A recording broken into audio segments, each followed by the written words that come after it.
As the sun rises over southern Florida, so too comes the dawn of what has become an institution in the world of sport. For 15 years, an event has been held taking some of the best athletes in the world, placing them on an equal basis to see who truly is the champion. Over the years, some of the greatest names in the annals of athletics have put themselves to the challenge, but few have come out on top.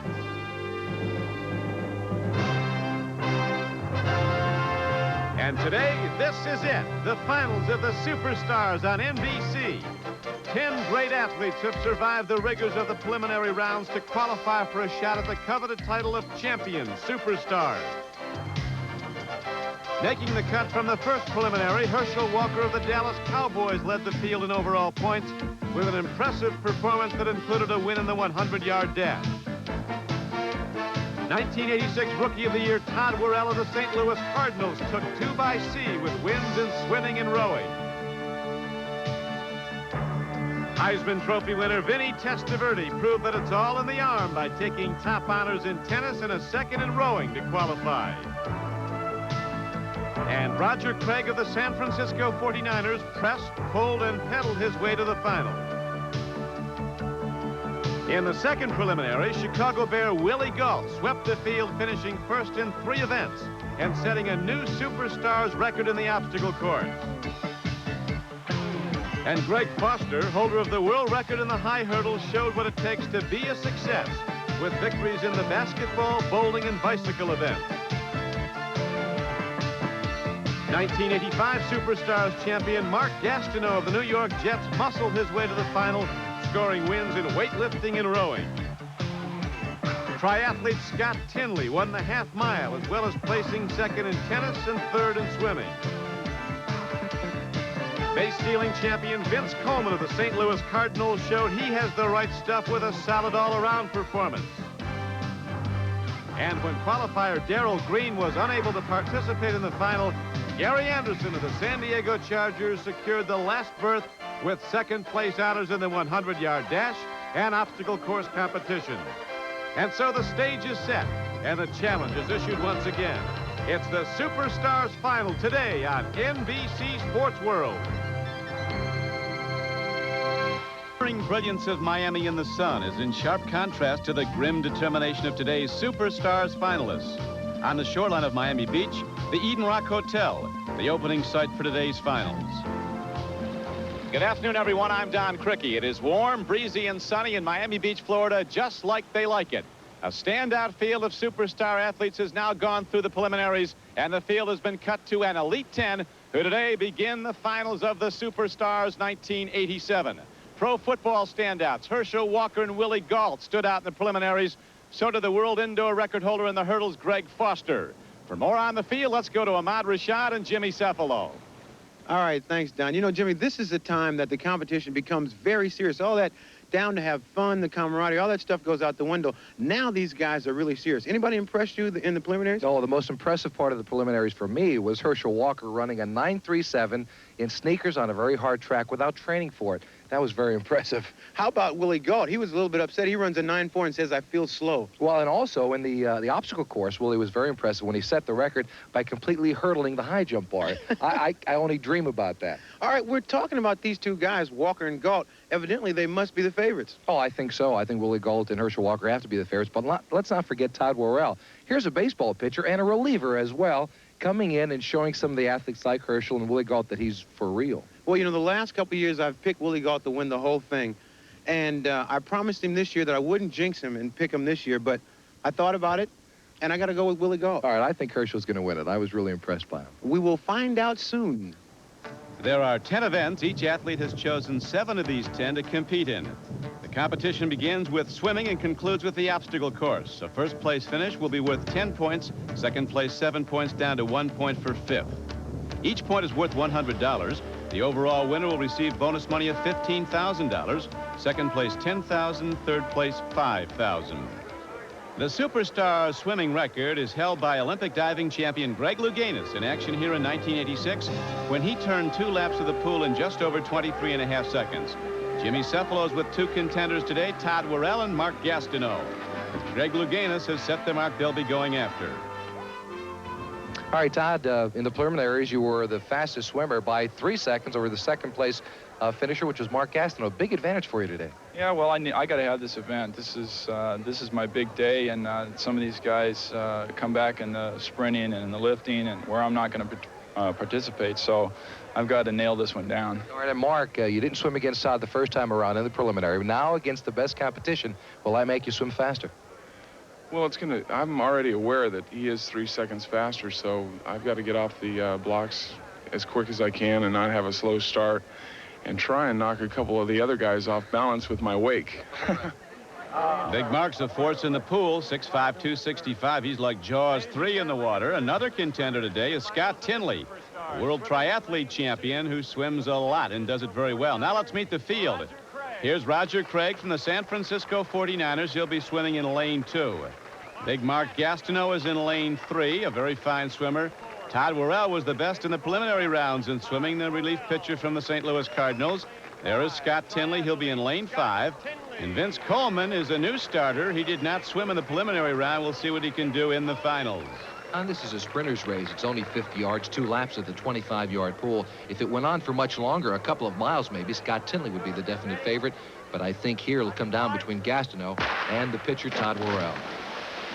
It is Gastineau and Worrell moving out smartly down the middle of the pool. This race is often won on the turn, and Todd Worrell is excellent at the flip turn. It could be the difference. He has a good one here.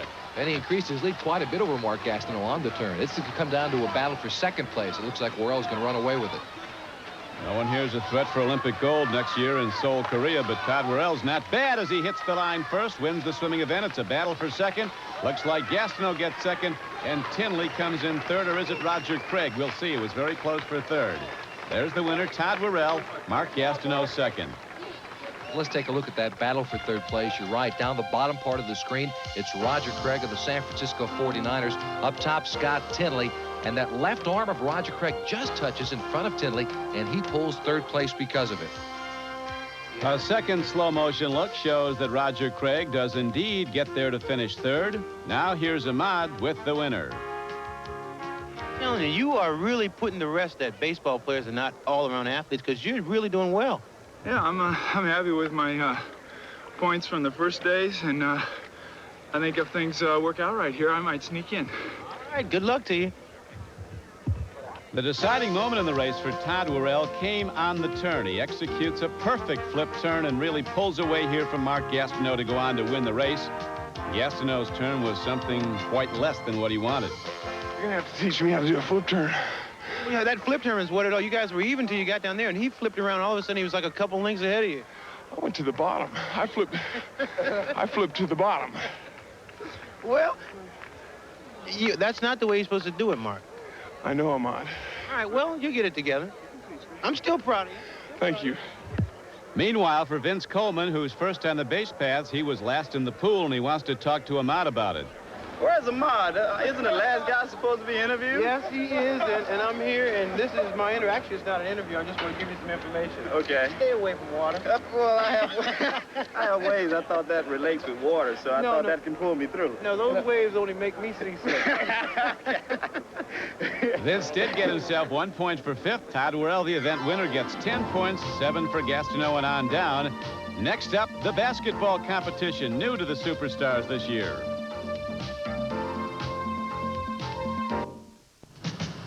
Back at Miami Beach, this is Don Crickey with Ahmad Rashad and Jimmy Cephalo. The next event, basketball, coming up. Here's Ahmad with the rules. Thanks, Don. The court is broken into 5 areas. For a basket made from each area, points are awarded. 1 point closest to the basket, 5 points furthest from the basket. The athlete can't shoot from the same area twice in a row. Now, the object is to score as many points as you can in 60 seconds. In the preliminary round, the best shooter was a Penn State linebacker, Shane Conlon, who scored 23 points in the allotted 60 seconds. Shane, however, had problems in some of the other events. He didn't qualify for the Superstars final. Now let's meet the first group, ready to fill it up if they can. Willie Gault from the Chicago Bears. And from the St. Louis Cardinals, Vince Coleman. Don, a couple of legitimate speedsters. Both of these guys have experience on the track, and I find that when guys spend a lot of time on the track, they usually have no touch when it comes to shooting a basketball, as shown by Willie Gault throwing up there trying to break the back of the backboard. We saw athletes hitting a lot of iron and glass, but not much net in the preliminaries. It's quite apparent these two guys don't play basketball for a living. Although Coleman's starting to fill it up a mod. He's really shooting very well. Oh, Gault with a nice bank shot. They're pretty even right now. Uh-oh, now here comes the real Willie Gault. As he misses the entire basket. 30 seconds. Real Vince Coleman looking at that free throw line. Down now to about 20 seconds to go. 60 ticks of the clock. Get all you can in that time. Vince Coleman ahead on points. You know, it can be dangerous trying to compete in this competition with these guys missing the entire basket every now and then.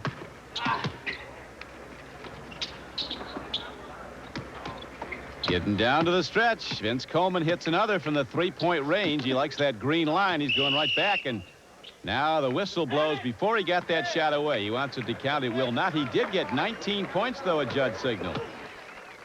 A couple of top football players are ready to shoot in Group 2. Here's Roger Craig from the 49ers.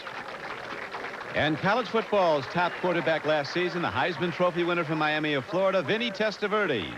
You know, Don, I was talking to Roger before this competition. I said, Roger, don't panic. It's just like when you were young and you were shooting shots out in the backyard up against the garage. He said I didn't have a garage. A basketball rim is wide enough in diameter, 18 inches, for two balls to go through at the same time. It's not working here, and now Vinny Testaverde moves away. He's a good outside shooter and said beforehand he was going to look for some of those long-range bombers. We'll see if he goes to them. So far, neither player's getting much through. Roger's got a nice style about him. He shoots with a lot of force. 30 seconds. Then he finally gets something down. He's going to have to hit some long shots to pile up some points.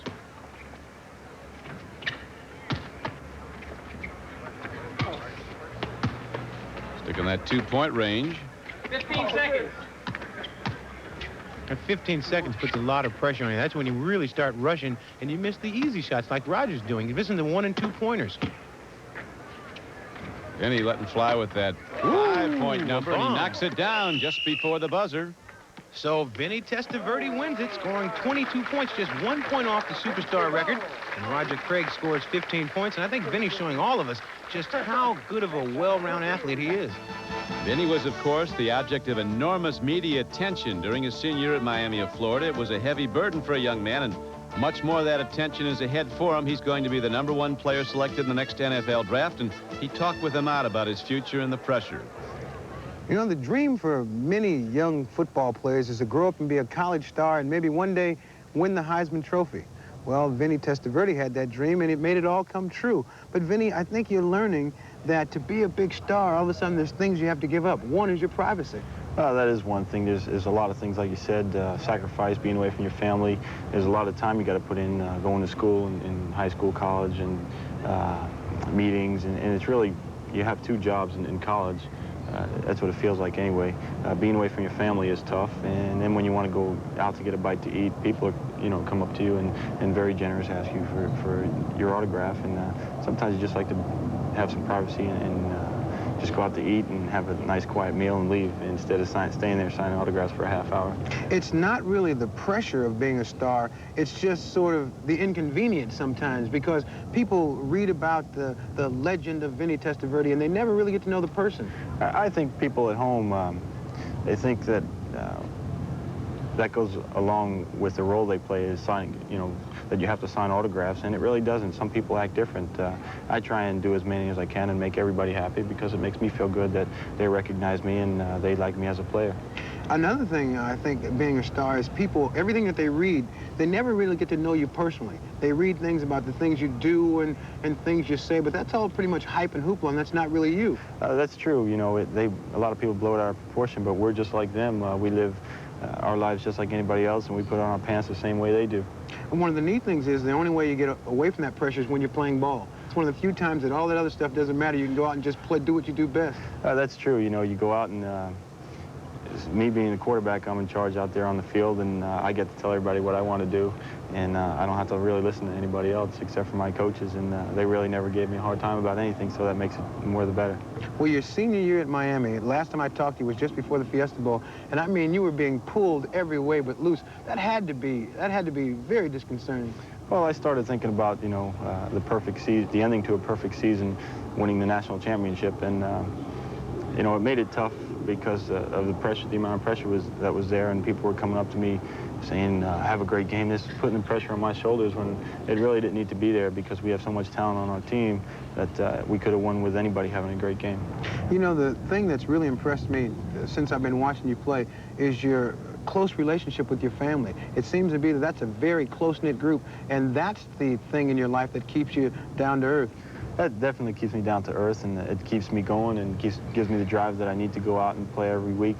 You not only want to do good for yourself, but for them too, because you know how supportive they've been of you, and you just want everybody to be happy. Testaverde family is surely happy with Vinny's new contract. Now we come to the next group, and in it, Scott Tinley, the world-class triathlete. We'll see what he can do with a basketball. We know from the preliminary round, the man shooting with him, Greg Foster, is a very fine basketball player, demonstrated excellent skills. Tremendous leaper also. Ready to go, and they're going to fire long range to start off. At least Foster is, and he bangs it. Scott Tinley being very careful. He's taking his time, trying to rack up them 1- and 2-pointers. Scott's got a lot of basketball experience. He played in a half-court game once. He said, but he did grow up in a neighborhood where they did have nets on the basket. I'll tell you one thing. Foster, I don't think he's missed anything yet. Oh, he's getting fancy now. You see that one? Down to 30 seconds. Greg Foster looking to get all he can, so Scott Tinley, but he's not getting much. Looks like he's throwing up a medicine ball. That ball does look a little heavy to Scott, doesn't it? Foster doing very well. Superstars record, 23 points set by footballer Shane Conlon in a preliminary round. Best score in the final round so far is 22 points. There's the whistle. That last shot did not go. Greg Foster did very well, though, had 21 points. Scott Tinley somehow got 12. Yeah, but he tried hard. He gave it a good try. He did that. The leader is still Vinny Testaverde on the left. He scored 22 in his 60 seconds.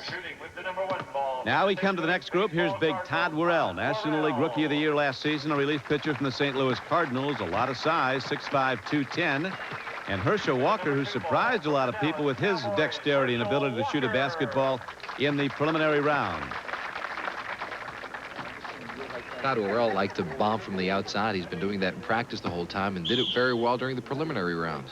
There's Herschel with his classic take 9 steps and don't bounce. That's right. Forget about the dribble. Herschel's used to tucking a ball under his arm and going with it. You put it on the field, you're in trouble. That's right. Yeah, he didn't do too much dribbling last year in Dallas, did he? Worrell starting to ease on out, looking to hit that long shot. He's got a good one. Herschel's bombing him in pretty nice, too. Yeah, but we've only got one backboard. He better stay in close. That's the major problem in this. You get a lot of good shots that get knocked away by your opponent's ball. Herschel Walker is one of the most impressive athletes that I have ever seen in any sport at any time. And, he's so well developed with his upper body. He doesn't do any weightlifting. He does sit-ups all the time. He does push-ups constantly. Just take a look at his physique. He's built better than any athlete out there. Jimmy, you don't think he got some weights hidden in his garage somewhere? He's not going to tell us about it if he does. There's the whistle. Those shots don't count if they go, but they both scored well. Todd Worrell finished with 21 points. Herschel Walker had 16. Todd Worrell, a very smooth athlete. Watch this release here. Nice, got his elbows together, nice rotation on the ball, and right through the hole. You had a pretty good day. The other day you said you only had 6 points in the preliminary, but you shot a lot better today. Yeah, I struggled. I kind of got out of my game plan the first time around, and I tried to stay in close, where the ball doesn't ricochet off, and still missed some close ones I should have had, but I was a lot more pleased. Herschel, you bombed from the outside pretty well, too. Yes, I could shoot a little bit. I've been getting tired now, but I'm going to have to come back and gear myself up and get ready to go. All right, good luck the rest of the way. Good productions by both. Worrell with 21 points, Herschel with 16, but they both trail our leader, Vinny Testaverde, who hit for 22. If there's a game that Gary Anderson of the San Diego Chargers can't play, we haven't found it yet. There's Gary, ready to show what he can do with a basketball. Just a splendid all-around athlete. And he is grouped in this fifth pairing with Mark Gastineau, who's built close to the basket. At almost 6'6" in height. You know, Dan Fouts told me that Gary Anderson was a horrible marbles player. That's about all then. How about that to open it up? But he had a garage where he grew up because he hit that shot pretty well. Pumped in the 5-pointer, the 1-pointer, now the 3-pointer. Notice how Gary Anderson stays as far away from Mark Gastineau as possible. That's from playing football against him, I guess. Very intelligent athlete, I call that. That's true. That's very true. Hey, the way Gary's going here, it's news when he misses. He's filling it up. Left-handed, too. Look at that. Does he realize that he can touch the rim? It's okay. He's hit everything straight through the hole. 22 is the number to beat. Vinny Testaverde has that. You're right, Don. I have not seen him miss but maybe one time.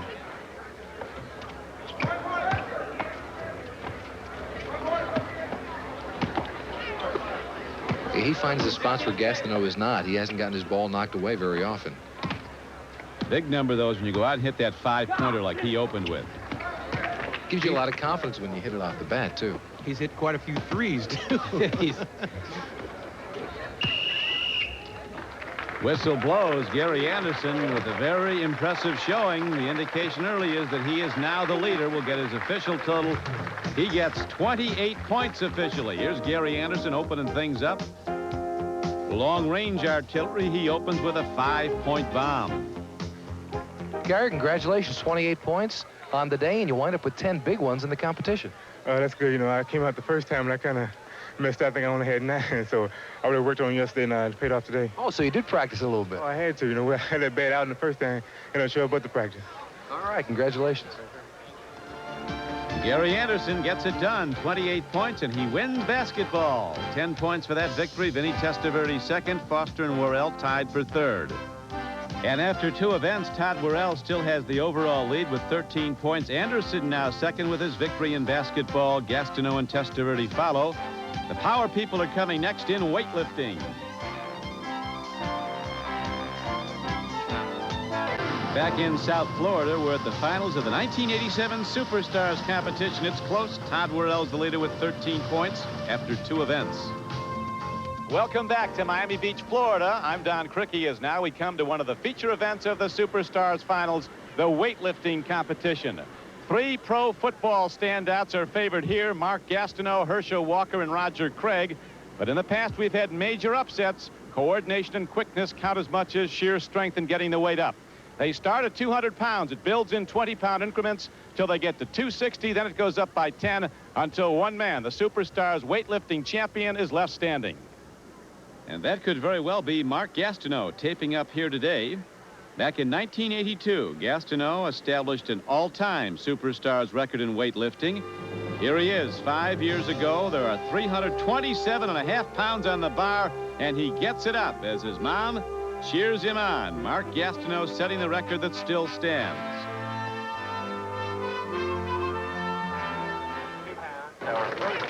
We join the weightlifting with the bar set at 220 pounds. That's a lot more than Vince Coleman of the St. Louis Cardinals weighs, but Vince is plenty strong.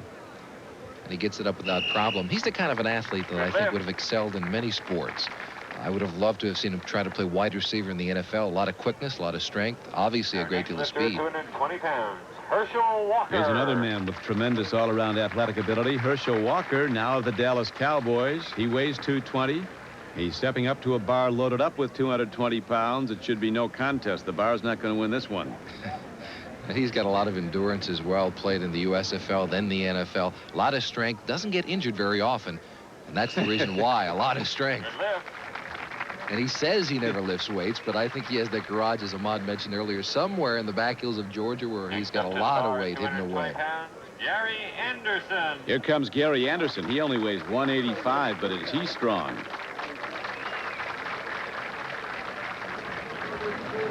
The bar at 220 pounds.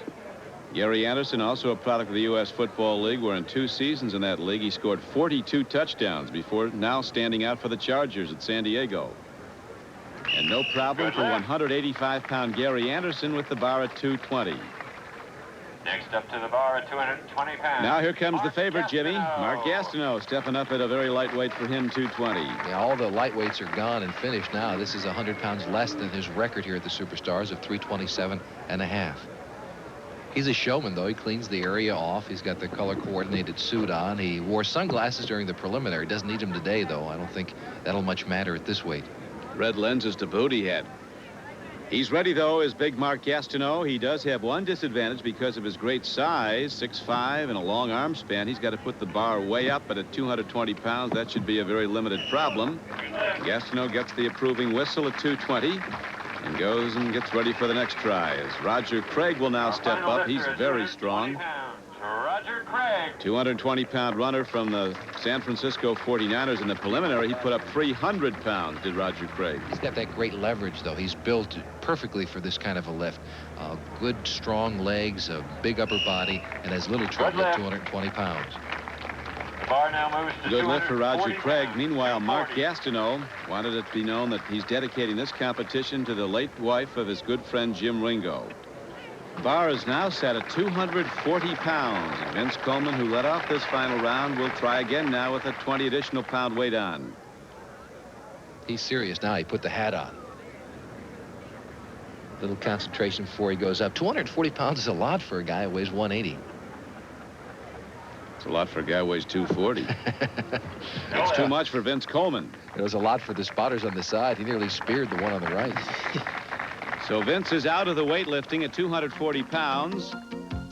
Herschel Walker will be next to go as we see the every ounce effort of Vince Coleman, but not enough to pump 240 up. Well, the valiant effort. But you know what, these guys here, they can't steal bases like you do. Well, that's right. I'm going up against Mark Gastineau and Roger Craig, Gary Anderson, these big football guys. I'm just a little puny outfielder trying to steal bases, make a living. And steals quite a few, I might add. Had 100 or more the last 2 years. There's nobody better at it. Herschel Walker. Now big Herschel Walker steps up to the bar with 240 pounds on it. Look at the size of his neck. His neck is so big it extends out past his ears. He's not going to have any trouble running anybody over in the open field or getting this weight up, I don't think. And Herschel never lifts weights. There's his wife, Cindy. Who told him not to get into the weightlifting? Why? Because she's his wife and she didn't want him to get hurt. I don't think he could hurt Herschel with a ball bat. Gary Anderson, just 185 pounds, going for 240. Look at that. A fantastic athlete. Wife Ollie cheering on Gary. Next up at 240 pounds. I'll never forget that flip he did in the end zone. I'm sure everybody's seen that. You know, I asked him about it, and he said the reason he did it, he was in the air, and he didn't want to come down on his shoulder or on the ball, so he figured the only thing he could do is a 360. He did it very well. He did. He jumped over Bud Brown, a defensive back for the Dolphins. Bud tried to submarine him, and the only thing he saw was the flying feet of Gary Anderson. Good lift. Mark didn't have any trouble with that. None at all at 240 pounds. Now, coming up to the bar, 240 is Roger Craig, a consistent 300-pound lifter if need be. Best technique of the group. It's part of his workout, though. He doesn't lie about that. He's excellent. The leg thrust starts a successful lift. The arm thrust follows, and Roger Craig does it to perfection at 240 pounds. Coordination and timing is important as sheer physical strength in this event. Now, as a beautiful sailboat cruises on by at Miami Beach, the bar goes to 260 pounds. Herschel Walker leads the field into this weight group.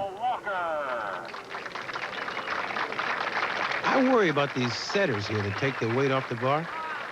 I think that maybe that's what Cindy's thinking also, but look how small they are compared to Herschel. Yeah, I have a feeling if one of the bars goes over the backside, they're never going to be able to hold it up. Herschel will never lift weights. Never lifted a weight in his life until today. And today he's trying to lift all the weights. I understand there was some discussion last night as to whether or not Herschel could lift weights tonight. He said he had to ask you. Is that true? Yes, and I told him to be very careful because I didn't think he could do it. Yeah, but he put that up pretty easy. Easy, I know. I feel a lot better now. All right. There you go. Well, Herschel, he says he doesn't lift weights, but he told me he grew up in the country throwing bulls around. That's right. Lateral and hogs. I think he's throwing some bull around when he told us he didn't lift any weights.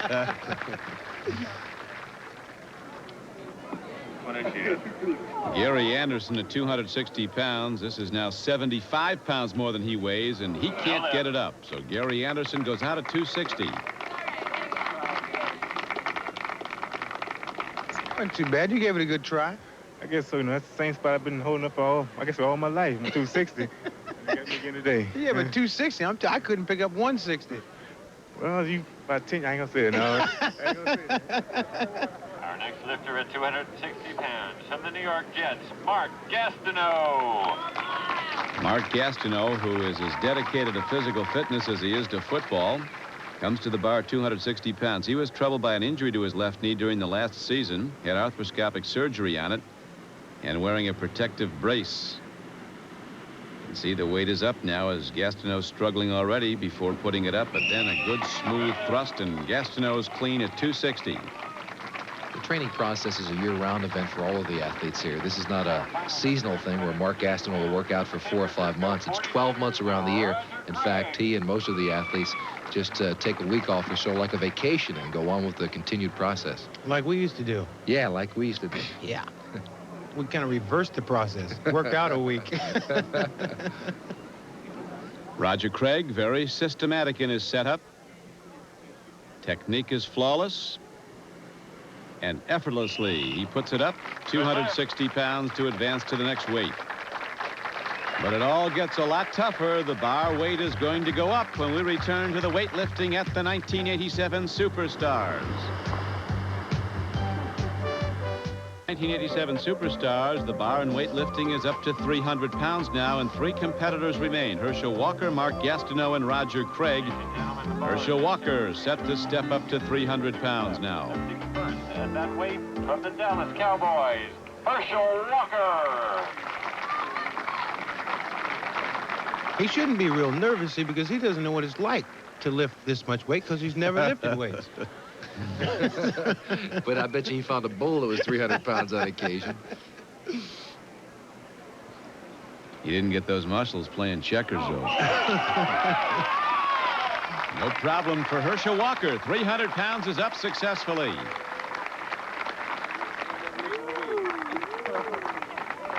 Yeah, I never lifted weights either. Well, you know, I'm from the country. I was 16 before I realized my name wasn't Get Wood and stuff. So, you know, I got to get out here and work. Like I said, I'm building a new house. I need money. Well, it looks like it. You lifting weights like you need some money. Thank you. All right. Yeah. From the New York Jets, Mark Gastineau. Here's Mark Gastineau now coming to the bar at 300 pounds. You know, there are 2 schools of thought here. You can lift weights all your life and look like Mark Gastineau, or you can never lift weights and look like Herschel Walker. It's that easy. We all look like Herschel. You mean I don't?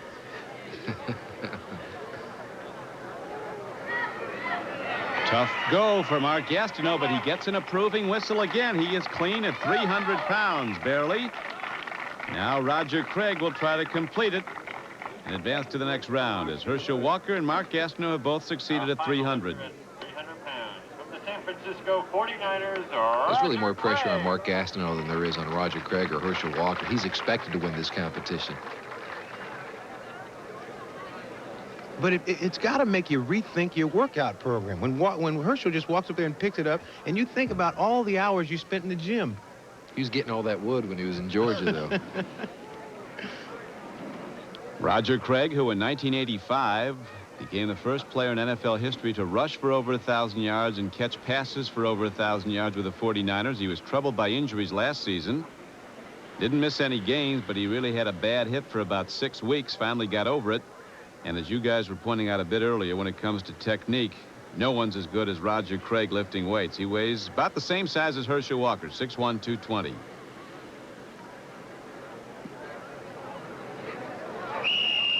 Craig is good at 300 pounds. He stumbled for just a second there. He was in danger of losing it over the backside. Which also put those 2 spotters in danger. There you see him here. Watch him stumble just at the last second going back, but he had enough strength and had himself positioned well enough so he could control the weight. Now the bar goes to 310 pounds, and Herschel's next. No, I'm kidding. 310. 310? You gotta be kidding. 310. 310. That is 310 pounds. Our first. Herschel a bit disbelieving that they want him to lift 310 pounds. But he's ready to give it a go. I have confidence now. I think he'll pull it out. He'll do it. Yeah, easy for her to say, sitting over there in that chair. She's the one who didn't want him to lift last night.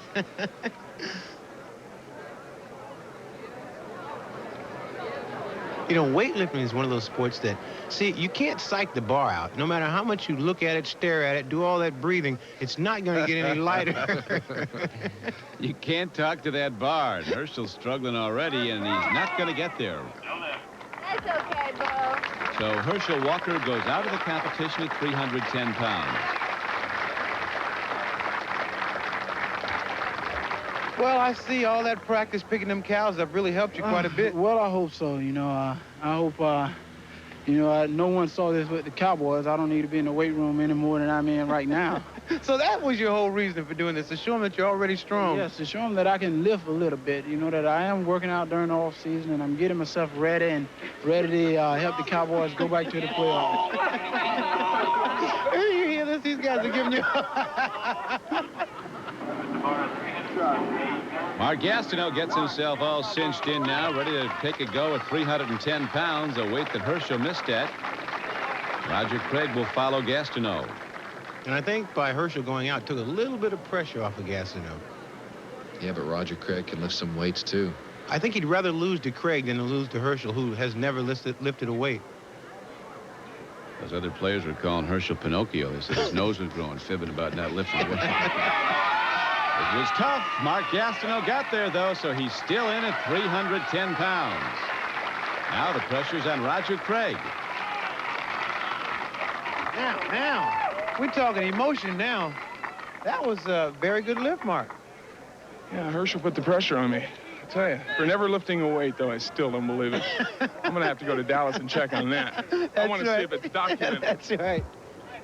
Our final lifter at 310 pounds, Roger Craig. I heard that Herschel had a separate wing in that new house that he's putting his weights in. Or the Bulls, either one. Roger Craig coming up to the bar at 310 pounds. He has succeeded at this weight in the preliminary round and in past superstar competitions, but it doesn't make it any lighter. Mark Gastineau could be the winner depending what Roger Craig does with this attempt.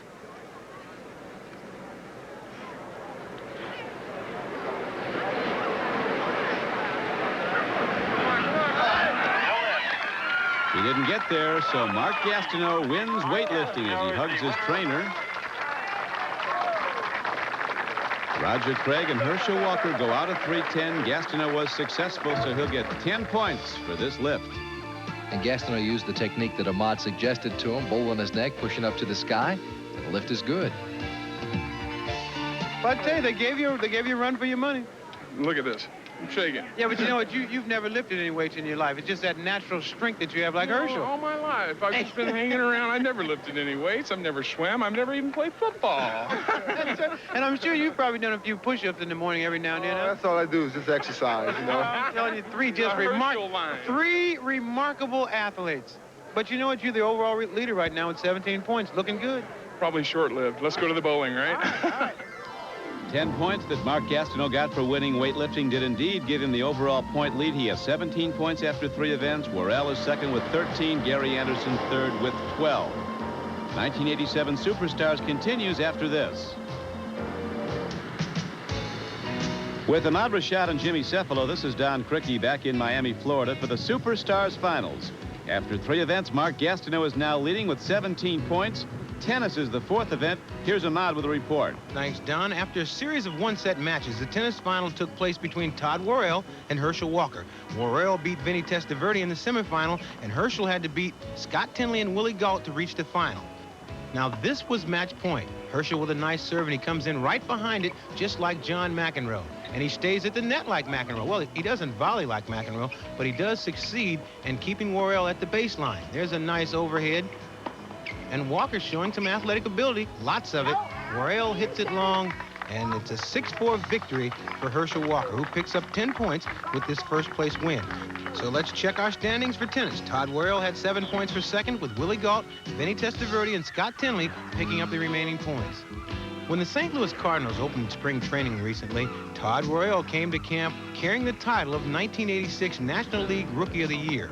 Todd's career is moving fast, but he never forgets his responsibility as a role model for kids. I studied through my college career to be a youth pastor and to have a chance maybe to work in a church as a youth pastor and influence some high school lives, junior high. I was really interested in young people. It's really been a good ministry for me, and I think a chance to really be a positive impact on the young people today. I think a lot of kids' personality, their self-image gets pulled down and stepped on, and they begin to think themselves not important or not a good athlete, and they're not having fun at it. I felt I've always been at my best because I've been out there having fun. And even at this level, I mean, this is my life. This is what I'm trying to earn my living at. And yet, for me, there is still a big element of having fun out here. And I think, you know, if the day ever does come where my whole motivation is out here to earn a certain amount of money and that it becomes a total business for me, I definitely believe that I'd have to step out of baseball, because I really believe that having fun is a big part of playing athletics. And he's having fun here at this Superstar competition. He's now our new leader. Standings after 4 events, Todd Worrell leads it, followed by Mark Gastineau, Herschel Walker, Gary Anderson, and Roger Craig. Coming up, rowing.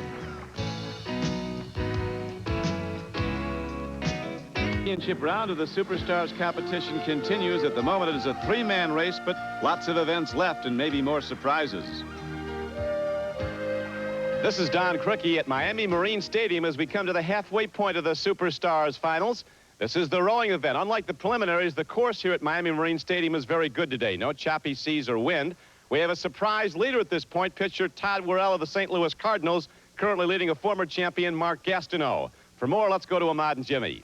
Thanks, Don. Jimmy, you know, the guy that's really impressed me is Todd Worrell. He came down here, and his whole intent was to show the world that he's a great athlete, and he's done that. Yeah, he certainly has. He's performed well. Let's also not forget Herschel Walker and Vince Coleman. This thing is going to come down to the running events, which will take place later this afternoon, and there'll be a competition between Gault, Vince Coleman, and Herschel Walker. I think those 3 people will really make a run for the title. Speaking of the running events, the highlight for me is going to be watching Willie Gault and Herschel Walker run that 100. Yeah, and Vince Coleman, if he can run 100 yards like he runs 90 feet, this should be some race. All right, let's go to the rowing. And 3 rowers will be in Heat 1. That's Scott Tinley, outstanding triathlete. Mark Gastineau, who excels at rowing, has won this event in past Superstars finals. And Vinny Testaverde, a very impressive newcomer to the Superstars competition, will also row in this event. One of the few times Mark Gastineau did not win rowing was back in 1985. As we harken back now and watch Jack Hacksaw Reynolds, the former 49er linebacker, rowing hard and rowing to a Superstar record time, 31.59 seconds, just edging out Gastineau. The top 3 times qualify for the rowing final. And in this heat, Tinley, Gastineau, and Testaverde. That's the favorite, Gastineau in the middle lane. The race here is definitely for second because Gastineau is so strong, and he's trying to just stay real smooth, stay down the middle, and get a nice, good time. Bear Bryant once said he could never understand rowing, a sport where you sit down and go backwards to win. But this is a tough one, and look at Testaverde put on a rush now in lane 1. Gastineau is going to pull away, and now it's a battle for second between Scott Tinley and Vinny Testaverde as Mark Gastineau powers his way over the finish line to win this heat of rowing. His winning time of 34.77 seconds is well off the event record, but in all probability good enough to get Mark into the finals of rowing. Testaverde's time 36.69. Scott Tinley finished in 37.99 seconds. We'll be back with more rowing, but now the 5th event, which was held earlier, that's bowling, and here for a report is Jimmy Cephalo. Don, in the bowling competition at Classic Lanes, all 10 athletes rolled a complete game. The top 5 scorers qualified for a 3-frame bowl-off. The winner of each match would continue on in head-to-head competition. In match 1, it was Gary Anderson versus Willie Gault, and nothing went right for Gary Anderson. After rolling a respectable 156, Gary just never found the pocket and finished with a 3-frame score of 27. After bowling a 148 in the preliminary round, Willie Gault started on a roll. In the second Superstars competition, Willie had bowled well enough for a second-place finish. Today, his hook ball found the left side of the pocket enough times against Gary Anderson, and Willie won it 37-27. In the second match, with that victory, Willie moved along to meet Roger Craig, who had earlier rolled a 168. Willie admitted later that he had practiced for the bowling competition. The way his ball hooks, I would say that Willie had more than practice. He might have gotten some help from the pros. With this strike, Gault had a 35 to his credit. In the first Superstars preliminary, Roger Craig had finished third in the bowling. Now Roger concentrates on bowling the same way he plays football, with a lot of determination. But determination wasn't quite enough for Roger on his final ball, and he finished the 3 frames with the score of 33 to Gault's 35. Match 3 found Willie Gault going up against the brilliant base dealer of the St. Louis Cardinals, Vince Coleman. In the first game, Vince had rolled a 169. At this stage of the competition, Willie Gault's patented hook was beginning to falter. The pin action for Willie simply stopped in this match, and Willie finished with a 34. The Vince Coleman style was more direct. Just roll the ball with speed and authority and let the pins fly around. Vince finished with back-to-back strikes en route to a score of 44 and the win. In the championship match, it was time for Vince Coleman to go against the top qualifier, Greg Foster. In the second Superstars preliminary, Foster had won the bowling competition. In today's first game, Greg had bowled a 186 and could sense another bowling first. Nevertheless, Greg faltered in the final bowl-off, and with an example like this, finished with the 3-frame score of 29. Meanwhile, Vince Coleman had gained momentum.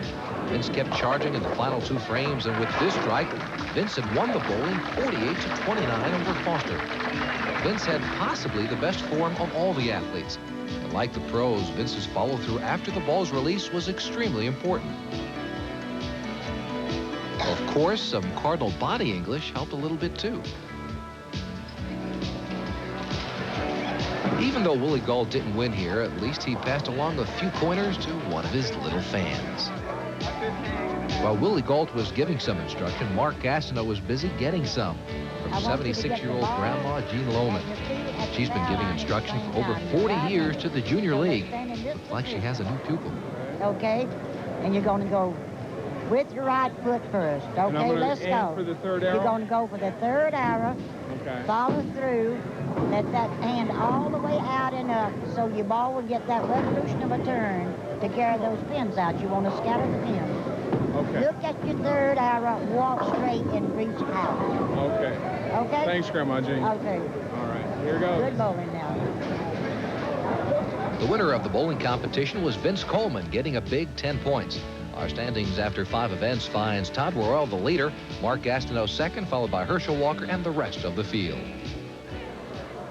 Thanks, Jimmy. We're back now at Miami Marine Stadium to continue the rowing competition. In this heat, Willie Gault will row. Also involved in this heat is Todd Worrell of the St. Louis Cardinals. And the all-around athlete from the San Diego Chargers, Gary Anderson, is also competing in this heat. Conditions are very good. There's no chop on the water, no wind, so we could have very good times. And, of course, the 3 best times in the heats will qualify for the rowing final. Willie Gault in the far lane, moving out quickly. Todd Worrell in the center lane distinguished himself in the preliminaries in rowing, and right now he is really putting the muscle to it as he takes the lead at about the halfway point. This is probably Gary Anderson's weakest event, Ahmad. He doesn't have many weaknesses. You know, Willie Gault came down here, he practiced this event. This is the one he wanted to do very well in. What they're really rowing against is the clock. The 3 best times in the heat make it to the finals of rowing. Worrell appears on his way to one of those best times. He is streaking at the moment. And all of a sudden, Gary Anderson's boat is going the wrong way. He's off course, Gary Anderson, and now Willie Gault is going to take second, but Worrell comes in with a good time. Todd Worrell finishing in 36.88 seconds. Gary Anderson in 43.94. And Willie Gault was at 42.74. So Worrell looks in good shape to make the finals. In fact, right now, Mark Gastineau, Vinny Testaverde, and Todd Worrell have the 3 top times as we come to Heat 3. Good rowers in this one, too. There's one of them, Roger Craig from the 49ers. And he'll be going against a surprisingly strong athlete in all the events, the hurdler, Greg Foster. Roger Craig, who practiced with Hacksaw Reynolds, who's the record holder here in this event. There's the gun, 2-man heat right here. And Roger Craig takes the lead. But watch Foster. He has a great ability to really get it going as the race wears on. And the most important thing is they're not racing against each other. They're racing against the clock. 3 best times make it to the final heat. Right now, Gastineau, Testaverde, and Worrell hold the 3 best times, but 2 good rowers here in a very even performance. They're boat to boat. They must keep those boats straight down the course. As soon as the thing gets a little bit off course, that's when they run into a lot of problems. And that looks like it's happening a little bit to Greg Foster there. Roger Craig with the lead again now as they start to near the finish line. Roger Craig rows through, Foster right behind. 2 very good times, though. They both did well and could be in the finals. We'll check the times. Let's now look at the replay, though, Ahmad. You know, every time I look at this boat race, it reminds me of what a disaster I was when I entered it. These guys are doing what I couldn't do. They're rowing strong all the way down the course and right through the finish line. That's so important in getting a good time. And those times, Ahmad, are good enough to get them in the final. Craig and Foster make it along with Mark Gastineau. The rowing final is next. With Jimmy Cefalo and Ahmad Rashad, this is Don Crickey back at Miami Marine Stadium at the Superstars Finals. We're getting set now for the final in the rowing competition. 3 top men have qualified. 49er Roger Craig set to go in lane 1. In the center lane is a very surprising athlete who's done quite well, Greg Foster, the silver medal winner in the hurdles at the '84 Olympic Games. And the man to beat has to be Mark Gastineau. His qualifying time was the best of the 3 finalists. All 3 have known some great moments as competitors. Roger Craig of the 49ers, though, had one game he just as soon forget. He put the wrong guy on the field. His quarterback, Joe Montana. I would have to say when I was a rookie, we were in New England playing against the Patriots, and I tripped Joe Montana twice. And he told me in the huddle, hey, you can't keep tripping me here. We're going to make the TV blooper team if we do that. Once was enough, but twice now, and Joe's a little hot. Yeah, but I still don't see why Roger was embarrassed. Everybody saw Joe fall down. He ought to be embarrassed. He was. Set to go now. Roger Craig in the far lane, Foster in the middle, Mark Gastineau the favorite in the near lane. All 3 have a great ability to keep the boat in the center of the course, which is so important in getting a good time. Roger should seriously challenge Gastineau in this race because before the race, he said he wanted first place here. Gastineau might have a slight lead over Roger Craig at the moment. All 3 very much in the race. It can change quickly depending on if somebody goes off course. Greg Foster attacking in that boat, But having a little bit of problem with a straight line, which Gastineau and Craig are doing very well with. And again, Mark Gastineau rose to victory. He'll take the rowing competition. The second place finisher was Roger Craig. Greg Foster finished 3rd. Well, that second place finish wasn't too embarrassing for Roger. I think he'll take those 7 points. It certainly was not embarrassing, Ahmad. He had a time of under 36 seconds. Foster under 37 seconds. Jimmy's with the winner. I think you were toying with those guys. Right at the end, you kept looking over. Why were you so interested in them? I was thinking about the bikes. I've got to rest. In other words, you were that much better in the rowing competition. Don't say it like that. Go ahead, you tell me what lucky. it was. I was that much luckier. I got a good start. All right, what about the biking competition? You're now the overall leader, and it seems that going down the stretch, there's some events that the smaller people in the running events are maybe more apt to win. Except for the 100-yard dash. I'm going to win that. Boy, this I got to see. So that'll do it for rowing, and 10 points go to Mark Gastineau for his victory. Roger Craig 7 for 2nd, Greg Foster 4 for 3rd, and now after 6 events we have a new leader, Mark Gastineau with 27 points. He's 6 up on Todd Worrell. Coming up, the bike racing. 7 Superstars Finals continues at Key Biscayne, Florida. The bike racing event is next, the 7th of 10 events. The record in this event was set 11 years ago when a powerful water ski champion, Wayne Grimdich, rode the half mile in 1 minute 10 seconds and change, a record that stood now for going on 11 years. He blew away the field on the final lap. Wayne Grimlich, the winner that year in the bike race and the record setter. Today, Crandon Park is the site of the bike final. Again, it's 2 laps around a quarter-mile track. The riders are ready, and so is the commissioner of the Superstars, Bob McElwee, keeping a close eye on things. Let's go to Jimmy Cephalo. Mark, you're going against 4 other skinny little guys. The way I look at it, the only way you're going to win is to intimidate somebody. Maybe do a Hulk Hogan, ripping the shirt. You already got to start up here. You know, intimidation, that's the idea. Yeah, but if you can't get up to him, well, it's hard to intimidate him. You can intimidate starting line. That's the idea. I don't know if I can reach all of them, though. That's a big reach. If they look down here, I swear, you tear the shirt, do something. It'll scare them. Why don't you get half of them? I'll take the other. Help me out. No, you're on your own, bud. You're on your own. I'm going to start there. Roger, just stay away from the... I heard you just said skinny. That's a pretty good pump. Oh, thank you. Thank you. That's impressive. Hope I can use it. I think you better worry about the legs. Never mind the arms in this group. All right, Greg, what's the strategy? Just go all out.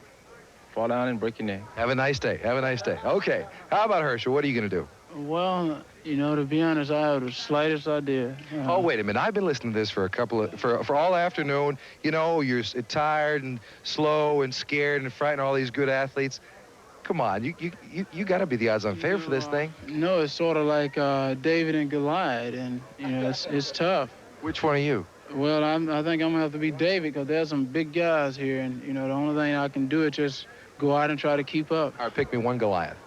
Well, Mark. You know, I think Mark is, and you know. All right, get the big rock out in the slingshot, and we'll work on it later. Now, here's we go. Vince Coleman. Boy, you seem so excited here. Did you sleep last night? Or? I was nervous all day. You know, I got to compete against these guys here, and I've been nervous all night. I couldn't sleep. I've been up since 6 o'clock this morning. I'm ready to go. Let's go. You ready to start? I'm ready to start. All right. Try not to fall asleep for the rest of the deal. Good luck the rest of the way. From boats to bikes, the Superstars are ready to get there fast again. This is the fastest event of all, the bike race. 5 riders set to go. Now, I made the point once before, you guys laughed at me, but the red bikes are the faster bikes, and whoever wins this race, I guarantee you will be on a red bike. That's because there's 4 red bikes in the race and just 1 blue one of mine. And Gastineau's riding the blue bike. So a red bike will still win. Right now, Vince Coleman setting the pace, getting out early on the first lap. Oftentimes, though, drafting is an important factor, and here putting on a kick on the outside is Greg Foster. So Foster takes the lead as they come down the straightaway on the first lap. Twice around this quarter-mile track, 880 yards, a half mile. That blue bike in last place with Mark Gastineau. You're right, Ahmad. I told you. Herschel Walker is in 4th place, but he is a kick rider with those powerful legs, piston drive. He can make up a lot of ground fast, and he's starting to put on a charge now. That's Herschel Walker on the outside. He passes Vince Coleman. He's challenging Greg Foster. As they come to the final turn, it is Foster and Walker. And down the final straight, here comes Herschel Walker with a tremendous display of power as he rides home the victor in the bike race. And he won it in Superstar record time. His time was under 110, 109.61. Herschel Walker gets 10 points and all of a sudden is very much a contender for the overall championship. Mark Gastineau was second, followed by Roger Craig, Greg Foster, and Vince Coleman. Herschel Walker came all the way from the 4th position to pass the field. First, he takes on Vince Coleman, and then around the corner, it's Greg Foster that he sets his sights on. Then he's got that good straight power to come around the corner, down the straightaway, and it's Herschel Walker with a brand new record. Tremendous effort by Walker, under 110. This record had stood for 10 years before Herschel Walker's performance today. And Ahmad is with the winner now. All right, Herschel, your strategy really paid off there. Well, Joe Casino, who's one of the trainers I brought down, and I also got Scott Tinley, trainer, to work with me some. And they told me that I had to try to stay back on the first lap because the guys are real keyed up. They're ready to go out and at least go at the track. So I knew if I can stay back with them and kick them in the final that I win it.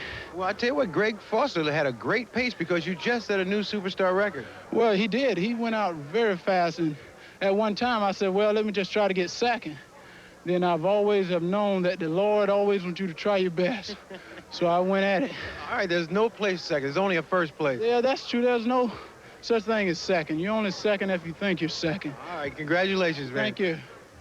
Herschel Walker, one of the greatest competitors I've ever seen. He laughs and jokes before an event. When it comes time to put on the game face, there's nobody better, whether it's bike racing or running a football. His 10 points for winning bike racing now puts him in second place behind Gastineau overall. Foster was disappointed when it was over. Didn't go as well as I thought it could. I didn't think anybody would be able to have that much strength left. I thought I'd just go out quick and bring it on in. And everybody had a lot more strength than I thought they had. But it went okay. I'm happy with it anyway. Oh, I'm so glad it's over. I haven't ever felt the amount of pain in any kind of training that I felt on the second lap. It's probably the worst pain that I've ever felt in my life. In fact, I think I had a couple of tears in my eyes. Oh. We'll be back with more of the Superstars competition right after this.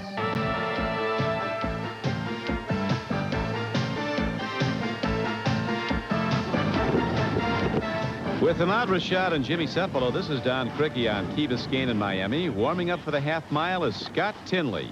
For Scott, a half mile seems like a walk in the park.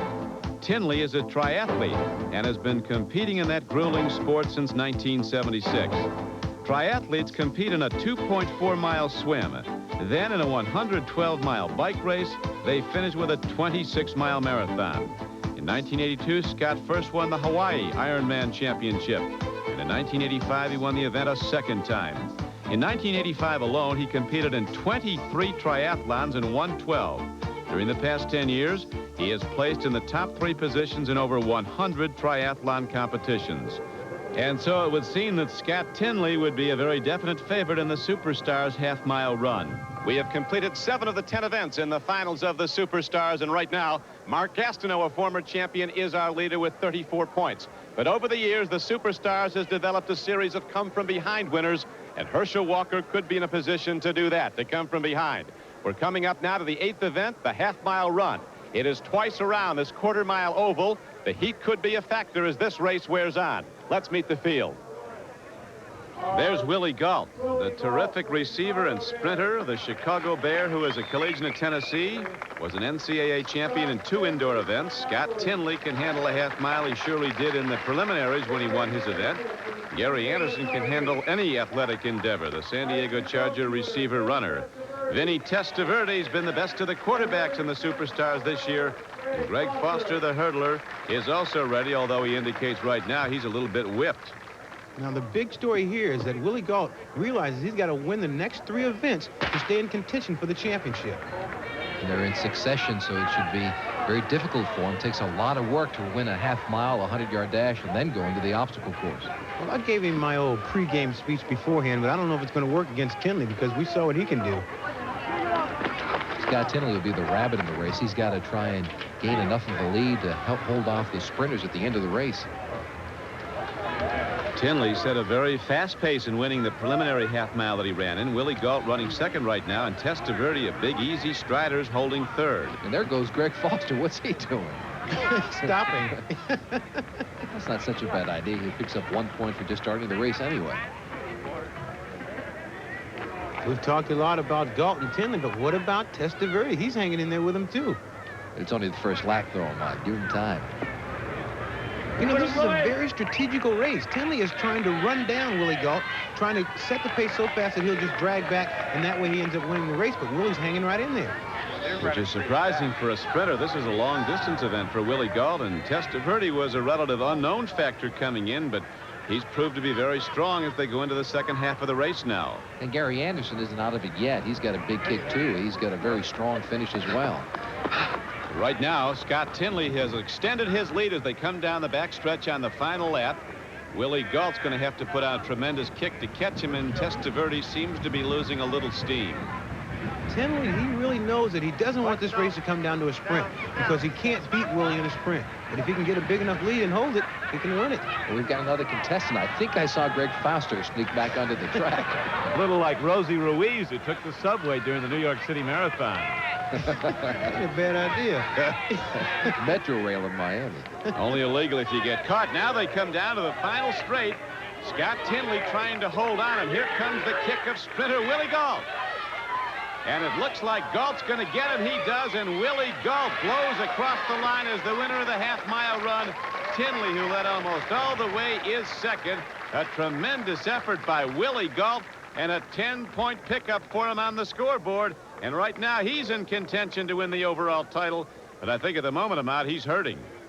Don, I think that hurt as a result of the ultimate effort that Willie gave in this half-mile run, because he knew going into this race that he had to win this race. And, you know, running that fast of a pace and having to come from that far behind has got to take its toll on you. I think that was just a great athletic performance by Willie. Well, it showed a great deal of guts. Remember, he's got the 100 coming up and then the obstacle course, but he knows he has to do one thing, that's win. He puts on the burst, and he does it. You talk about heart. I mean, this is the epitome of heart. When coaches talk about heart, guts, all those corny things, this is what it's all about right here. A great deal of determination. He came from a long way back, a good athlete with a lot of heart. And as you look at the results, let's go to Ahmad with the winner.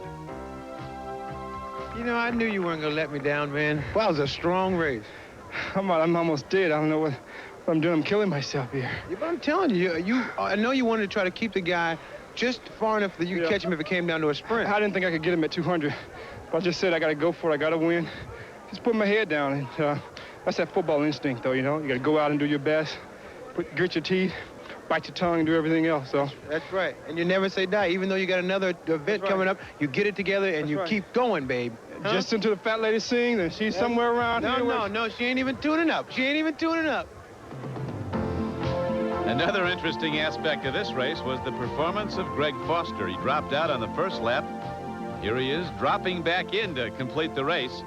He knew he'd get 1 point for starting the race, and that's all he'll get. Foster did come across the finish line, but everybody knew he only ran half a race. But Greg Foster, when he runs especially the hurdles, is one of the best in the world. He's with Ahmad now. All right, Greg, what were you doing? Basically, I just wanted to get the 1 point. That was about it. She told me I had to start the race, so I decided to start. And the guys, I pulled off over there, and the guys set a little screen for me. And I jumped back in the race, but they came back on the second lap. I thought if you'd gotten in front, we'd have thought you won the thing. I started to, but I said, no, I wouldn't be a good sportsman. So let me stay behind and just give the guys some encouragement. So I told Gary and Vinny to pick it up a little bit. That was about it. All right, man. Thanks a lot. All right. Now, after 8 events, Gastineau still the leader with Herschel Walker running second, but a very major factor with that last event was the 10 points Willie Gault got. He jumped into 5th place. And Willie's a man with a 2-sport athletic career, and that's left him with some fond memories.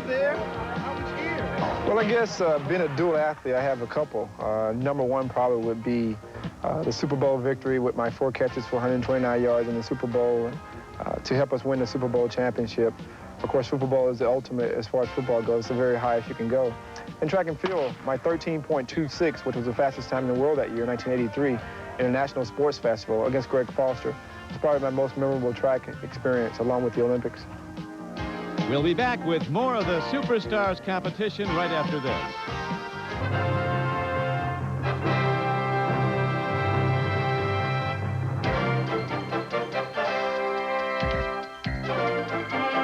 A year ago, Willie Gault, striding down the middle of the track, set the Superstars record in the 100-yard dash with perfect mechanics, head not moving. He stepped across the line in 9.35 seconds. All right, now, these are 2 of the fastest men in the world, not only football, but in the world. And this rivalry goes back quite a ways. You guys have run against each other before. High school. Yes, since both of us are from the state of Georgia, we've had to compete against each other in Georgia, and then with Willie being at Tennessee and I'm at Georgia, had to compete against each other again in SEC. And, you know, it seemed like, you know, like I said the other day, when you want to compete against the best, you got to find people like Gault and Green and all them, and that's what's going to help you out. But this is what makes it fun. I mean, this is what athletics is all about, a nice rivalry like this. This is it. I mean, on a day like today, I mean, either one of us is going to win. Whoever's ready, whoever's mentally ready and physically ready, and also who's just on today. And you're going to see in about 9 seconds who that will be. Hey, good luck, you guys. I'm excited about this. This is going to be neat. It is exciting, and odd, two of the fastest men in America ready to compete in the 100-yard dash final of the Superstars. Also in the field is big number 99 from the New York Jets, Mark Gastineau. He's not expected to win. He's just in to get a point. Right now, he's the overall point leader in Superstars, but he's going to be challenged now. Willie Gault coming on strong. This is his best event. He's in lane 2 next to Gastineau. Right next to Willie, Herschel Walker, his longtime rival. It is expected to be a two-man race, although there's a lot of speed with Gary Anderson. He's turned a 9,500. In lane 5, another fleet player, the St. Louis Cardinals, the man who stole 100 or more bases his first 2 seasons of Major League Ball, Vince Coleman. With the men to watch, in the red, Willie Gault to the right, and Herschel Walker. This has got to be the best 100 final ever in Superstar competition with these two guys.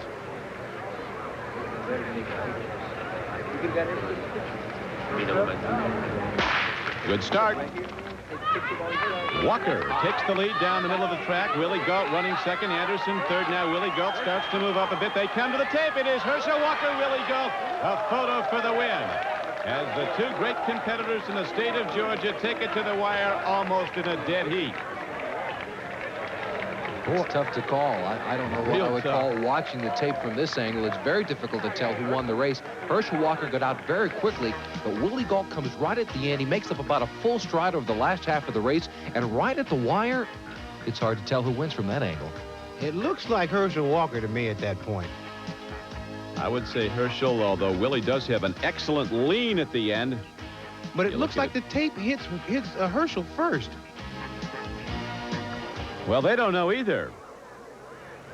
Willie Gault walking over now. The commissioner is Bob McElwee, and he makes the official ruling on it. The tape does not count. Replays of tape can only give us a better look. It is a live call by the official. And the live call was made by Bob McElwee. He says that Willie Gault won. Willie Gault won it. Here's another look now as we watch in slow motion replay. Herschel Walker with half a stride lead on Willie Gault, who's in the inside lane. As they come to the tape, Walker leans and Gault leans, and it looks like just about a dead heat. Commissioner McElwee, your decision on the last race. Jim, as commissioner, I had accepted the responsibility of calling number 1 in the race. I had assigned the responsibility to call the number 2 runner to an experienced track official. I also had an experienced official to call the number 3 man. I was kneeling on the finish line with my number 2 caller. When the athletes came across the finish line, I clearly and decisively declared Gault the winner by sight. My second caller called Walker second. That is the way the race was called on the finish line. That is the way the finish will be ruled. And there is nothing to change my ruling. My ruling will stand as called. All right, Willie Gault, the winner of the 100-yard dash. Thank you, Commissioner. Well, I'd have to say that 100 lived up to its bill, and you guys were neck and neck at the finish line, but we've already heard the commissioner rule, and he ruled, Herschel, that you lost the race. Yes, you know, he's a commissioner, as you may say. You know, whether he's right or wrong, you got to go with what he says. And, you know, I'm not going to complain about it. If he ruled like that, I'm upset about it. You know, I'm very upset about it, but, you know, I think it was a very good race, and I think that's why they held, you know, the Superstars to have some great competition, which I think they did. Well, Willie, having looked at that tape, it looks to me as if Herschel won the race. Well, without professional equipment here, it's very difficult to determine that. Without the AccuTrack here, and that's what we needed today, you won't be able to determine that because of the pole that was there and the way the camera angle was. From the replay, it looked as if it was just too close to call from my standpoint, and the commissioner had him and himself and someone else down to make the calls at the wire, and they thought I leaned in by a shoulder, which I'm not really sure. Well, everybody out there will see this replay, and they'll talk about this forever, because this definitely will be some controversy. All right, good luck to you guys in the next event. Just what you like. I would have preferred it being done another way, but you guys get it together. All right. Despite the controversy, the results are official. Willie Gault is the winner of the 100-yard dash. He gets 10 points. And now the standings after 9 events show Mark Gastineau with 35 points, Herschel Walker right in second place, and Willie Gault is third as we come to the final event, the Superstars Obstacle Course. The championship will be decided here.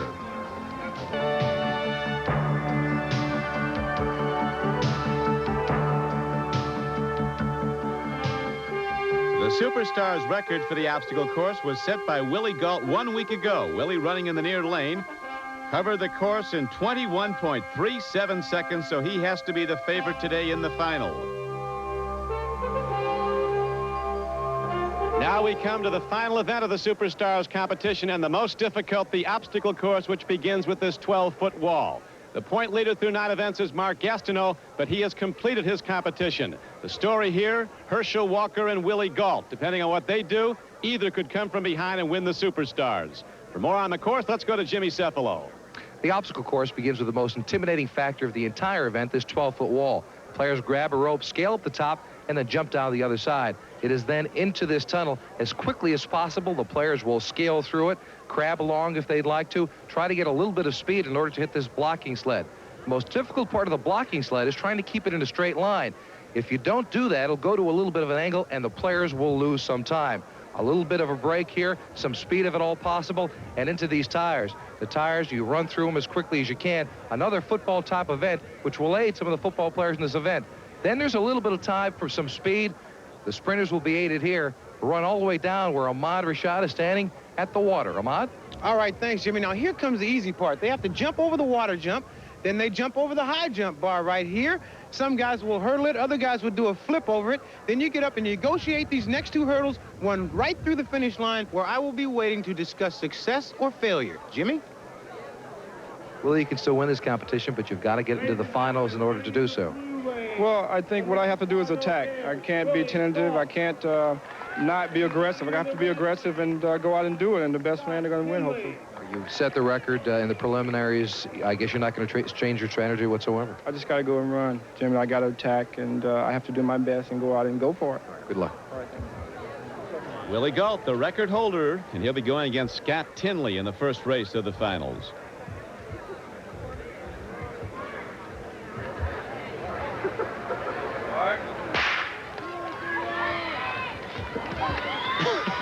Tinley once again having problems with the wall. He just wants to survive the course. Willie Gault's out to conquer it. Willie knows he's got to win to stay in contention here for the championship. And he's being very careful going through the tires. He doesn't want to miss one to pick up any penalty points. He is impressive. Look at him stride the high bar and take the hurdle. Bang, bang, and Willie Gault to the line in a very fine time. And Mrs. Gault and daughter Shakira both like it. I think Tinley likes that water because he steps in it every time he runs the course. He's gaining on it. Scott Tinley does finish. Here's Ahmad. Well, Willie, I'm telling you, you ran that race like you know you got to win this thing to stay in the contention for the top. I have to, Ahmad. I can't be tentative. I have to attack, and be aggressive, and I had to there. Well, it looks like you're getting used to running this course because you got it down pat. Yeah. My main thing is I have to take chances, and I know my chances are going to work, so just have to go out and thank God for it. You look really good at that, hurling that high jump like I showed you. That's right. Thank you, Ahmad. And his time looked real good, too, Ahmad. 23.27 seconds. Now Herschel feels the pressure. He's with Jimmy. Herschel, this competition is yours to win. All you have to do is take this obstacle course. Yes, it is. It's, you know, it's a big task, but I've always said life is challenging. So this is going to be a challenge. I just got to go out and see can I accept that. Going against Willie Gault, after all, this entire competition, it seems to be you against Willie in a lot of different facets. Must give you some great pride to know that there's somebody out there who has the same type of ability. Yes, it's a lot of pride because, you know, the United States is a great place to live. And when you got people competing against each other with the same amount of ability, you can only strive to be at your very best. And I think that's what the Lord means for everybody to do, is to go out and try to be his very best. Okay, good luck. Todd Worrell will run against Herschel Walker. And I think Todd's running for second in this race. As Herschel powers his way over the 12-foot wall. Actually, Worrell beat him over it. Let's see him hit this sled, though. That's where Herschel puts a load on that. And his quick feet take Herschel Walker through the tires and on now to the high jump. Very important not to foul, and he does not. He's over. Just the hurdles remain. And Herschel Walker hits the line with a very good time. Todd Worrell bringing up the rear in this race. Nice one, nice one, nice one. You knew what you had to do. You knew what you had to do and came in here and did it very strong. Well, thank you. I knew I had a big task with the wall and try to take it head on because that's all you got to do. You got a lot of great competition here. Just got to go out and try to win it. Well, next year when the Cowboys get down about the 3-yard line, I guarantee you're going up over the top after watching you go over that high jump ball. Well, you know, I had to make it over, and I tried to. All right, man. Good luck to you. And for Superstars rookie Todd Worrell, it was a big effort. Couldn't ask any more out of myself, I don't think.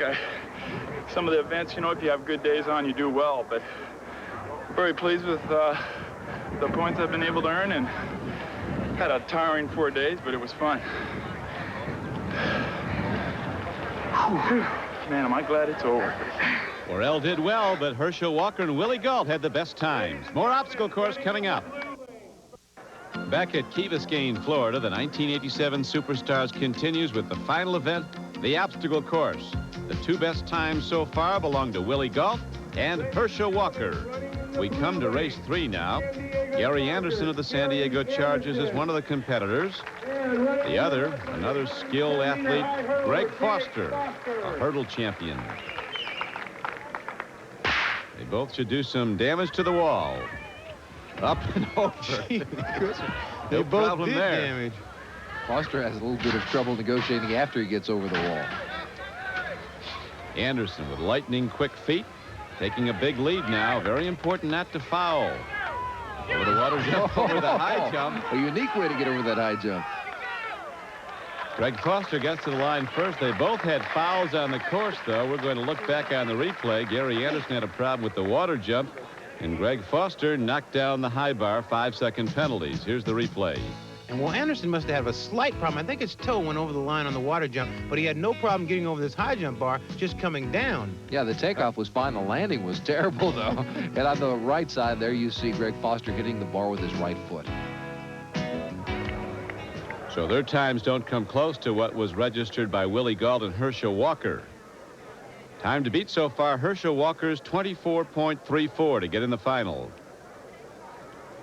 Willie Gault with the best time. He's hoping someone will catch Herschel Walker, knock him out of the finals.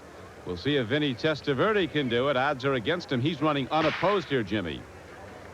I don't think he's had any threat to Herschel Walker or Willie Gault right now, especially the way he just went over that wall. Watch out for the rope there, Vinny. Don't hurt yourself. Well, Vinny's doing all right, though. He's doing fine. A lot better than you or I do at this point. He's a very good athlete. 6'5", 220 pounds. Well, you got to bring that second leg up, Vinny. He's got to leave the hurdling to the hurdlers, I think.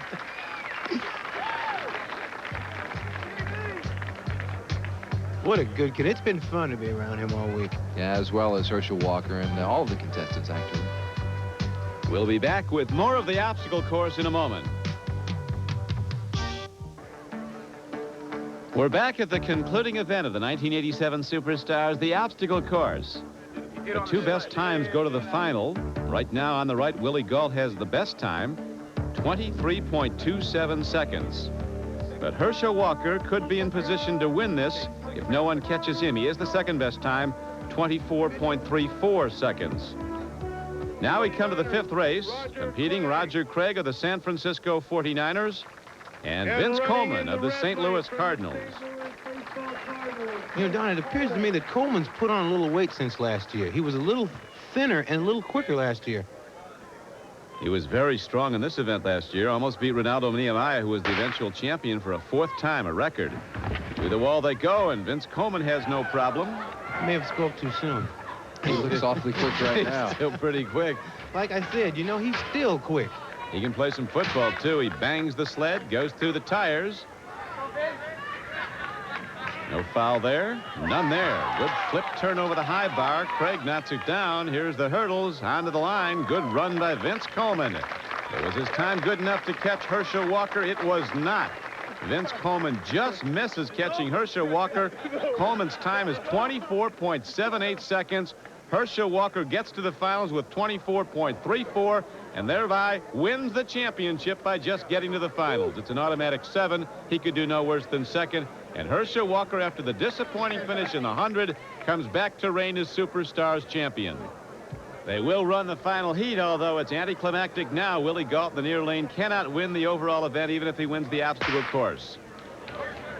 They've been going head-to-head for the entire competition. It'll be interesting to see how they react now that the entire competition is over. They've been going head-to-head all the way back to high school back in Georgia. Look at Herschel pick up time on the tires. Yeah, but you've got to have a lot of time when Willie Gault gets to the hurdles. There they go. Oh, that's history. Willie Gault wins the battle. He takes the event, but Herschel Walker wins the war. He takes the Superstars title of 1987. All right, boy, I'm telling you, you guys have made this event. I'm not kidding. This has been exciting just to be around you guys. Willie, nice run. Thank you. Anytime you're against Herschel, you have to run nice. All right, Herschel, you are our overall winner, and I must say, you are truly a superstar. Well, I think everyone here today is a superstar because they competed well, and, you know, I think it proved that they're superstars when it come down to the wire to decide a winner. Well, good thing. This will probably spill over to the football field, but you both are on the field at different times, so it might not be too bad. Well, I just think we both have God-given talent, and we go out and we exemplify what athletes should be, and just go out and compete our best for the fans out there who pay the tickets and buy the tickets and who come out and watch us, and we just really appreciate that. Well, after watching this whole competition, I've been thinking about issuing a challenge. Not me. I got a friend at home. I want to do it. Congratulations, guys. All right. 10 great athletes here today, and all of them superstars. And so the National Football League stands tall in this year's Superstars competition with the top 3 finishers coming from the NFL, led by Dallas Cowboy Herschel Walker, a young man who says he thrives on the competitive fire, and he certainly proved his mettle in this event, coming from behind to win, Ahmad. You know what, Don? A long time ago when I was playing for the Minnesota Vikings, Fran Tarkenton told me that we got a kid down in Georgia, a high school kid that's a true superstar. You know what he was talking about? Herschel Walker, and he showed that today. I enjoy the competition between Willie Gault and Herschel Walker. You can tell they really enjoy going at each other. They were competing along in each event.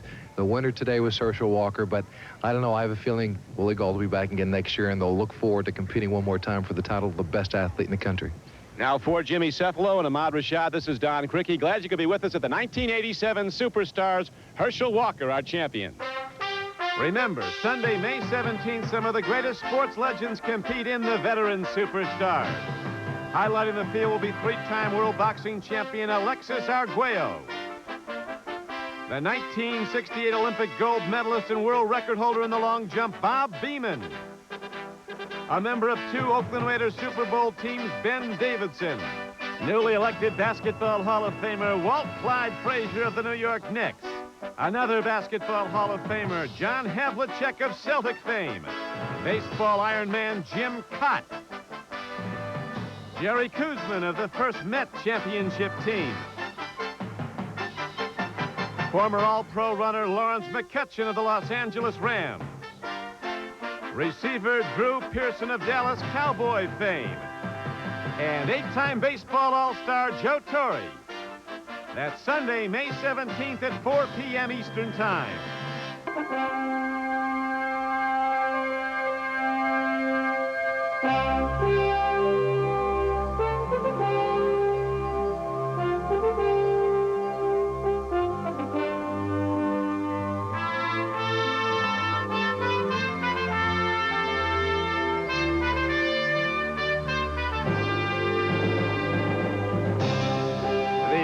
Producer of NBC Sports is Michael Weissman. Sports World produced by Carla Engelman. Directed by J.D. Hansen. The Superstars produced by Glenn Adamo. Directed by Andy Young. Technical Director Sal Nagita.